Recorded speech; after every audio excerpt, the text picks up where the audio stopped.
Criticism. It comes for all of us, uninvited and unrelenting. A stranger's cruel remark, a colleague's unfair assessment, a loved one's sharp words. It stings, doesn't it? But what if I told you there's a way to take that pain, that anger, and alchemize it into a profound strength?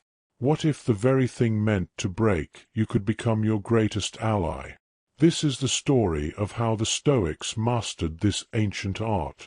In the heart of ancient Greece, opinions were as plentiful as olive trees, and just as sharp as their branches.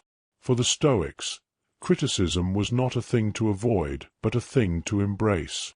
Zeno, the founder of Stoicism, faced ridicule when he first proposed that virtue was the only true good. Dreamer, they called him. Naive, they scoffed. But Zeno didn't flinch. He listened. He dissected their arguments, not to fight back, but to learn. Every critique was a stone placed in the foundation of his philosophy, a reminder that wisdom grows not in the absence of conflict, but through its embrace. Centuries later, Marcus Aurelius, the philosopher-emperor, sat in his chamber, quill in hand. The weight of Rome rested on his shoulders, and the voices of dissent echoed through the halls of power. Senators criticized his policies. Generals questioned his strategies. Even the citizens, the very people he sought to protect, whispered doubts about his leadership. Marcus didn't rage. He didn't defend himself. Instead, he wrote, "Remember, they are acting according to their own nature. It is your duty to act according to yours." To Marcus, criticism was a reflection, not of himself, but of the critic. It was a test, not of his worth, but of his resolve. Each word of disapproval became a mirror, showing him where he could grow stronger, where he could let go of ego, and where he could find serenity amidst the storm. Now imagine a man born into chains, who had every reason to lash out at a world that treated him with cruelty. Epictetus, a former slave turned philosopher, endured years of physical and emotional torment. One day his master, in a fit of rage, twisted his leg until it broke.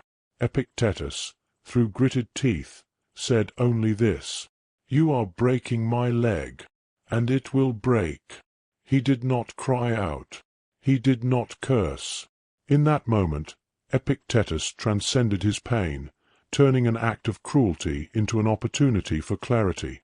What happens to me, he later taught, is not within my control, but how I respond, that is where my power lies.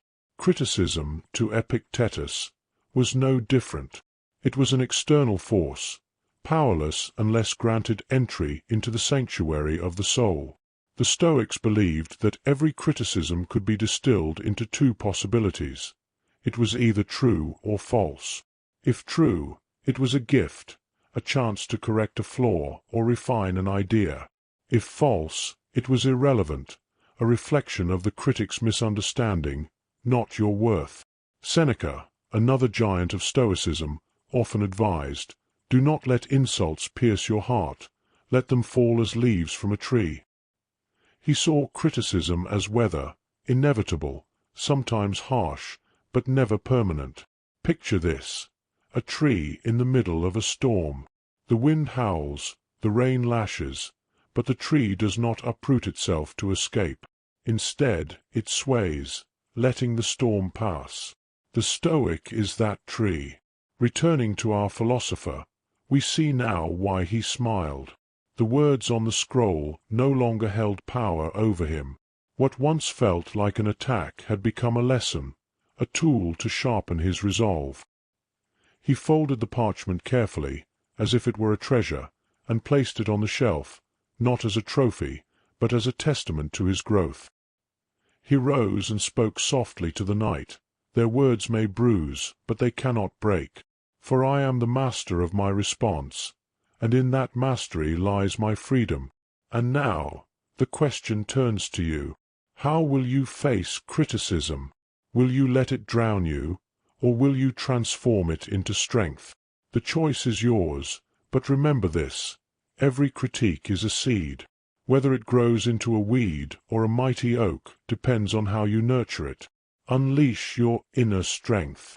Subscribe now for Stoic insights that empower, uplift, and transform. Let's grow stronger together.